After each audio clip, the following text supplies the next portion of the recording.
மகாராஷ்டிராவாகட்டும், இப்ப சமீபத்தில் தேர்தல் நடந்த பீகார் ஆகட்டும், அங்க அறிவிச்ச அந்த 10,000 பெண்களுடைய வாக்குகள்ல ஒரு மிகப்பெரிய தாக்கத்தை ஏற்படுத்தி இருக்கு. வரலாற்றிலேயே இல்லாத அளவுக்கு பீகார்ல அதிகப்படியான வாக்குகள், பெண்களுடைய வாக்குகள் 71.6% பெண்கள் வாக்களிச்சிருக்காங்க. ஏதாவது ஒரு தாக்கத்தை அங்க ஏற்படுத்திட்டு தான் இருந்திருக்கு. அதே மாதிரி தமிழகத்திலையும் இது தாக்கத்தை ஏற்படுத்தாதுன்னு சொல்லிட முடியுமா? கண்டிப்பாக இது தாக்கத்தை ஏற்படுத்தும். பட் பீகார் அளவுக்கும் மகாராஷ்டிரா அளவுக்கு தாக்கத்தை ஏற்படுத்தாது. ஏன் அப்படின்னா, அந்த மாநிலங்களில் இந்த பணம் கொடுக்கறது, இந்த ஃப்ரீபின்ற கலாச்சாரம் கம்மி. நம்மளை பார்த்து தான் அவங்க கற்றுக்குறாங்க. தாலிக்கு தங்கம் அப்படின்னா இன்றைக்கி தங்கத்துக்கு விற்கிற விலைக்கு அவங்களுக்குலாம் தலை சுத்தம். லேப்டாப்னா அவங்கெல்லாம் நிறைய பேர் பார்த்ததே கிடையாது. ஆனால் இங்கே லேப்டாப் கொடுத்துருக்குறாங்க, இப்போவும் கொடுத்துக்கிட்டு இருக்கிறாங்க. ஆடு மாடு கோழி கொடுத்ததெல்லாம் இந்த மாநிலம் முன்னோடி. அதே மாதிரி இங்கே காலை உணவாகட்டும், மதிய உணவாகட்டும், இல்லை சத்துணவு ஆகட்டும், எல்லாத்துலேயுமே முன்னோடி. அப்போ அங்கே ஒரு 10,000 ரூபா பணன்றது 10,000 அப்படின்ற மாதிரி ஒரு எஃபெக்ட் இருக்கும். இங்கே 10,000 சரி ஓகே 10,000 போட்டிருக்கீங்களா அப்படின்ற மாதிரி இருக்கும். அது என்ன காரணம்? அவங்களோட பொருளாதாரத்தோடு நம்மளோட பொருளாதாரம் ஒப்பிடும்போது நம்ம ஓரளவுக்கு பரவாயில்ல. அதனால் இங்கே வறுமை இல்லை, விவசாயிகள்லாம் சந்தோஷமாக இருக்கிறாங்க, மீனவர்கள் எல்லாம் பயங்கர குஷியாக இருக்காங்க. நான் அந்த வாதத்துக்குள்ளே போகல.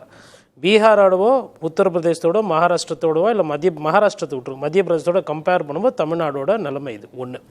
இரண்டாவது ஒரு சில நேரத்தில் இந்த வாக்காளர்களுக்கு அது தேர்தல் நேரத்தில் பண்ணக்கூடிய விஷயந்தான் இது. ஏன்னா போன பொங்கல் நமக்கு இனிக்கலை, ஆனால் இந்த பொங்கல் இனிக்குது. போன வாட்டி வெயில் காயில் குழுகுலுன்னு சிம்பிளா மாதிரி இருந்தது மெட்ராஸு. ஆனால் இப்போ நமக்கு கோடை 2,000 ரூபாய் நமக்கு தேவைப்படுது. இதே அதிமுக காலத்தில் என்ன பண்ணாங்கன்னா, அப்போது அவங்களுக்கு அந்த தேர்தல் பொங்கல் இனிச்சது 2,500 ரூபாய் கொடுத்தாங்க. ஆனால் அந்த 2,500 ரூபாய்க்கு மக்கள் பெருசாக போடலை.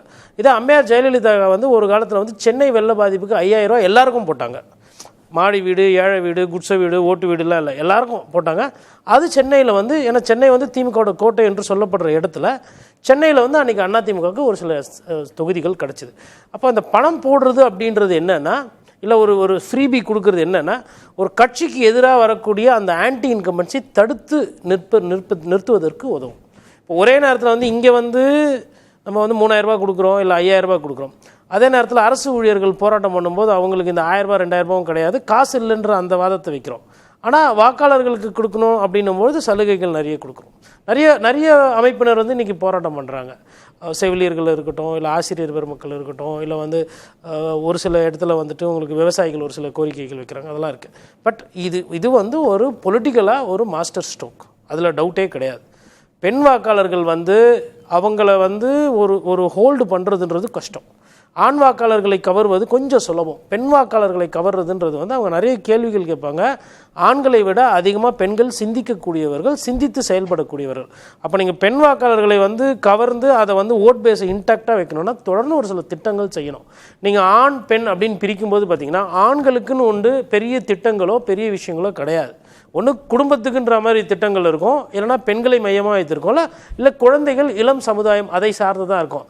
40 வயசு ஆணுக்கு மேலே அவன் இருந்தான்னா இல்லா கட்டினா என்ன அப்படின்ற மாதிரி தான் எல்லா அரசாங்கமும் இருக்குது. அதே நிலைமை தான். ஆனால் ஆண்கள் பார்த்தா போய் ஓட்டம் அவங்களும் போடுறாங்க. அப்போ பெண் வாக்காளர்களை பொறுத்தவரையிலும் இந்த அரசு ரொம்ப கவனமாக இருக்குது. ரொம்ப சுருக்கமாக சொல்லணும்னா, விஜய் அவர்களோட என்ட்ரிக்கு அப்புறம் பெண் வாக்காளர்களோட மைண்ட் செட்டில் ஷிஃப்ட் வருமா, நமக்கு அதுவும் நகரங்களில் விஜய் அதிகமாக ஓட்டு வாங்கினா அது எந்த விதமான பாதிப்பு ஏற்படுத்துன்ற மாதிரி ஒரு சில சிக்கல்கள் இருக்கும்பொழுது திமுக என்ன பண்ணுறாங்கன்னா, அதை சீரியஸாக எடுத்து என்னென்னலாம் பண்ணால் அவங்களுக்கு ஆன்டி இன்கம்பன்சி வராது. ஏன்னா 2 வாட்டி திமுக ஆட்சிக்கு வந்தது கிடையாது. அப்போ இந்த வாட்டி ஆட்சிக்கு வரணுன்ற அந்த முயற்சியில் தீர்க்கமாக இருக்கிறாங்க. அதே மாதிரி உங்களுக்கு சட்டம் ஒழுங்கு பிரச்சனை, பெண்கள் பாதுகாப்பு என்பது இன்றைக்கி ஒரு பேசு பொருளாக இருக்குது, ஒரு பிரச்சாரமாக இருக்குது. அந்த விஷயத்தில் பார்த்திங்கன்னா எடப்பாடி பழனிசாமி அவர்களும் விஜய் அவர்களும் ஒரே தராசில் நிற்கிறாங்க. அவங்க 2 பேரும் என்ன சொல்கிறாங்க, பெண்களுக்கு பாதுகாப்பு இல்லைன்றாங்க. பட் அந்த இல்லத்தரசிகளுக்கு 1,000 ரூபாய் கொடுக்குறதோ, இல்லை பெண்களுக்கு ஒரு 5,000 ரூபாய் இந்த அட்வான்ஸ் போட்டது எல்லாமே பார்த்தீங்கன்னா அதை பேலன்ஸ் பண்ணும். ஸோ ஸ்டாலின் அவர்கள் ஒரு பேலன்சிங் ஆக்ட் பண்ணுவாங்க. அப்போ தேர்தல் காலத்தில் திமுக முந்துதுன்னு புரிஞ்சுக்கலாமா? அது ஏன்னா இன்னும் ஒரு 2.5 மாதம் இருக்குது, புரியுதுங்களா? நீங்கள் இது ஒரு மாத சம்பளம் கிடையாது. இன்னொன்று ஃபஸ்ட்டு ஒரு 2.5 வருஷத்துக்கு கொடுக்கல. அப்படி கணக்குன்னு போட்டால் 27,000 ரூபா பணம் வரல அப்படின்னு சொல்லிட்டு வேற யாருன்னா விஜயோ இல்லை எடப்பாடி பழனிசாமி வீடு வீடாக போய் பிரச்சாரம் பண்ணாங்கன்னா, இப்போ நாங்கள் ஜெயிச்சு வந்தால் மாதம் 2,000 கொடுப்போங்கிறாங்களே. அதாவதுங்க ஒரு விஷயம் எனக்கு உண்மைன்னு ஆகிப்போச்சு. என்னன்னா, இதே 2,000 ரூபாய் அதிமுக அனௌன்ஸ் பண்ணப்போ கொடுப்பாங்களா கொள்வாங்களான்னு கேட்டாங்க.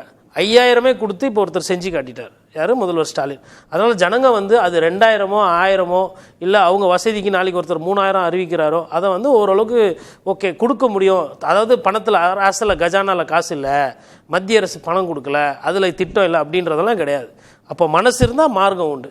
இப்போ கொடுக்கணும், தேர்தலில் கொடுக்கலன்னா தோற்று போயிடும்னு ஒரு பயம் வந்தால் அதிமுகவும் அன்னைக்கு கொடுத்தது, இன்னைக்கு திமுக அதை விடவே அதிகமாக கொடுக்குது. அப்போ நான் இதை எப்படி பார்க்குறேன்னா, அது தேர்தல் தோல்வி பயம்னு எடுத்துக்க முடியுமா? நான் அப்படி தான் பார்ப்பேன். அன்னைக்கு கொடுத்தப்போ நான் அதை விமர்சனம் பண்ணேன், இன்னைக்கு கொடுத்தப்போ விமர்சனம் பண்ணுவேன். ஆனால் நான் விமர்சனம் பண்ணுவேன், ஆனால் மக்கள் அதை விமர்சனம் பண்ண மாட்டாங்க. மக்கள் அதை ஏற்றுக்குருவாங்க. எங்கே போனால் எங்களுக்கு வருது, இந்த கட்சி எங்களுக்கு செஞ்சுருக்கு, அதனால் நம்ம அதுக்கு ஓட்டு போடலான்னு கூட நினைப்பாங்க. மக்களோட எண்ணோட்டம் வேறு, நம்ம பத்திரிகையாளரோட எண்ணோட்டம் வேறு.